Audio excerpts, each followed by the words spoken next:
اور ساتھ ساتھ بہت بڑے بڑے لوگ، بڑے پیسے والے لوگ فنڈ کرتے ہیں اس طرح کے لوگوں کو. تو پاکستان میں تو ایک لگتا ہے مائنڈ سیٹ ایسا بن چکا ہے کہ جس میں وہ سمجھا جاتا ہے کہ جی بڑی کوئی اچھی بات ہے اگر ہم اس قسم کے جہادی، سو کالڈ جہادی اگر ہم رکھ رہے ہیں اور پال رہے ہیں. تو آپ کو نہیں لگتا کہ یہ اگر ان کو اتنا ہی یقین ہے حافظ سعید کو سزا دینے کا تو یہ حوالے کر دیں انڈیا کے. مطلب ہے تو انہی کے پاس جا کے وہ جو اٹیکس تھے اس کو کلیم کرتا ہے نا انڈیا. تو ایک بار دے کے قصہ ختم کریں. مطلب یہاں کیوں انہوں نے ایک میڈل کی طرح رکھا ہوا ہے؟ دیکھیے ان کا بڑا گہرا رشتہ رہا ہے ماضی میں، اور ان لوگوں کو استعمال تو کیا جاتا رہا ہے نا بہرحال. تو اب اسٹیبلشمنٹ کے اندر بھی تو بہرحال ایک حلقہ موجود ہے نا جو ان کو سپورٹ کرتا ہے. تو اس لیے اتنا آسان بھی نہیں ہے کہ ان کو مطلب اس طریقے سے اب کسی کے حوالے کیا جائے یا ان کو باقاعدہ طور پہ سزا دی جائے جو کچھ بھی ہے. لیکن سٹل میں سمجھتا ہوں کہ اب ان لوگوں کے اندر سے کافی حد تک زہر نکالا جا چکا ہے، اور اب وہ والی صورتحال نہیں ہے جیسے جو پہلے ان کو ایک سپورٹ حاصل تھی. اب وہ اس طرح سے نہیں ہے. پہلے تو یہ کیمپس لگایا کرتے تھے نا، پہلے تو یہ باقاعدہ طور پہ کھالیں اکٹھی کرتے تھے. اور یہ جو جماعت الدعویٰ ہے اس کو انڈیا نے بین نہیں کیا، اس کو یونائٹڈ نیشنز نے بین جی کیا ہوا تھا اس آرگنائزیشن کو. سر یہ تو نام بدل کے بھی آ چکے، سوری آپ کی بات کاٹ رہی ہوں، لیکن سر یہ تو نام بدل کے بھی الیکشنز میں آ چکے ہیں، یہ لوگ پکڑے بھی گئے. جی اب وہ ٹھیک ہے ایک حد تک آپ کی بات صحیح ہے کہ اس طرح انہوں نے نام بھی بدلا ہے. یعنی لشکر طیبہ تھا اور پھر جماعت الدعویٰ ہو گیا، وہ نام ہم بدلے انہوں نے. لیکن اب میرا ذاتی خیال ہے کہ وہ جو اس طرح کی پہلے ایک پیٹرنیج تھی نا اسٹیبلشمنٹ کی، اور ایک سپورٹ تھی، اور ان کو لاجسٹکس پرووائڈ کیے جاتے تھے اور فنڈنگ ہوتی تھی ان کی، اب وہ چیز میرا ذاتی خیال ہے کہ اب اس طرح سے وہ نہیں ہے. اور اب یعنی جو پہلے جس طریقے سے ایک تھا ان کا ایک پورا نیٹ ورک ہوا کرتا تھا اور یعنی اسٹیبلشمنٹ کی سپورٹ سے یہ لوگ آپریٹ کرتے تھے، اب وہ چیز اب ایسے دیکھنے کو نہیں مل رہی. ادروائز تو پھر دیکھیں نا ہم پھر فیٹف ہی وہ رجیم جو تھی اس میں رہتے ہم، وہ تو بڑی مشکل سے اس سے نکلے ہیں ہم باہر. سر اس میں تو ہم 4 بار جا چکے ہیں سر، ہمارا آنا جانا لگا رہتا ہے. ہم پہلی بار تو گئے نہیں تھے اور نہ ہی پہلی بار نکلے ہیں. ہم اس سے پہلے بھی 2 یا 3 بار جا چکے ہیں، 3 بار سے جا چکے ہیں اس سے پہلے بھی. تو سر کیا گارنٹی ہے کہ آئندہ نہیں چلے جائیں گے؟ ہماری جو حرکتیں ہیں وہ اصل میں سر مائنڈ سیٹ نہیں چینج ہو رہا سر، لوگوں کا یہ پرابلم آ رہا ہے. مائنڈ سیٹ نہیں چینج ہو رہا. دیکھیں وجہ یہ ہے کہ اب جو 70 سال میں جو فیڈ کیا گیا ہے ہماری قوم کو، اور جو پروپیگنڈا رہا ہے، جو مائنڈ سیٹ ڈیولپ ہوا ہے، یہ ایک دم تو نہیں جائے گا. یہ کچھ تھوڑا وقت لے گا اس میں. اور اس میں میرا خیال ہے کہ ہمارا جو ایک سیویئر اکنامک کرائسس ہے اس کا بڑا ایک رول ہوگا اس میں.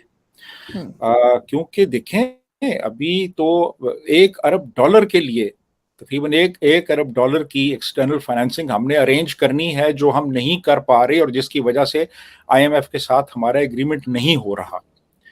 تو اب جہاں پہ یہ حالات ہیں ابھی گورنمنٹ کو یہ سمجھ نہیں آ رہی کہ بجٹ کیسے بنانا ہے. یعنی اگر آپ IMF کی تمام شرائط پوری بھی کر رہے ہیں، اس کے باوجود بھی آپ کا ایون سٹاف لیول ایگریمنٹ نہیں ہو رہا، تو اس کا مطلب یہ ہے کہ بہت برے دن آنے والے ہیں.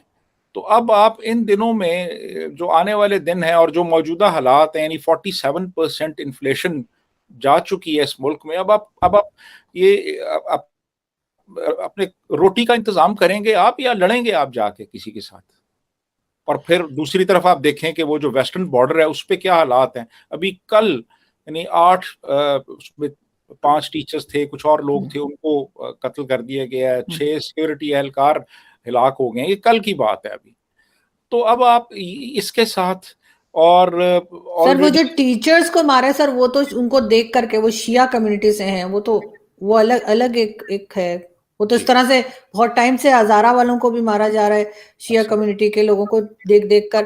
تو اس میں تو سر اس میں یقیناً ہماری جو ہے وہ ٹیکسٹ بکس اور ہماری ایجوکیشن کا بھی کہیں نہ کہیں رول رہا ہے.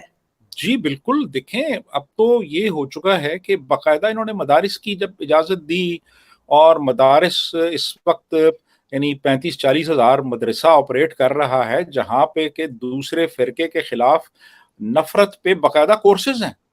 ہوں رد شیعیت ایک کورس ہے، ایک رد احمدیت یہ کورس ہے، یہ کورسز پڑھائے جاتے ہیں وہاں پہ.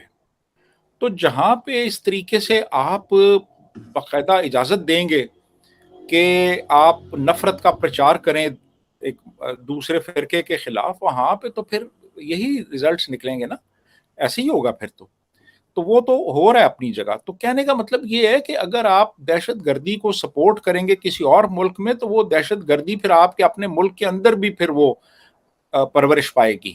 اور یہ اسی کا ہم خمیازہ بھگت رہے ہیں آج، کہ ہمارے ملک کے اندر وہی لوگ دہشت گردی کر رہے ہیں جن کو ہم نے تیار کیا تھا کہ وہ دوسرے ملکوں میں جا کے دہشت گردی کریں.